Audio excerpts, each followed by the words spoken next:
के तपाईँ चरा पाल्ने सोचमा हुनुहुन्छ वा पहिलो पटक चरा पाल्ने व्यक्तिको रूपमा तपाईलाई कुन चरा उपयुक्त हुन्छ भन्ने कुरामा अलमलमा हुनुहुन्छ? मेरो अनुभव अनुसार पहिलो पटक चरा पालन गर्नेहरूले धेरै महँगो चरा किन्नु हुँदैन। जटिल प्रजातिमा लगानी गर्नु अघि चराहरूको हेरचाहको बारेमा सिक्न र आत्मविश्वास निर्माण गर्न किफायती चरा राम्रो सुरुवात बिन्दु हुन सक्छ।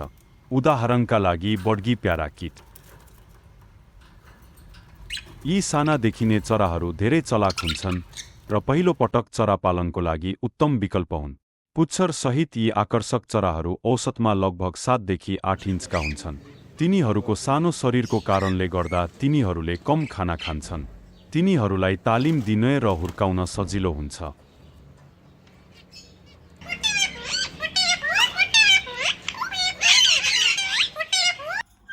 कान्थे सुगा, कर्का सुगा, मैना जस्ता बोल्न सक्ने चराहरू नेपालमा सबैभन्दा बढी पालिने चराहरू हुन्।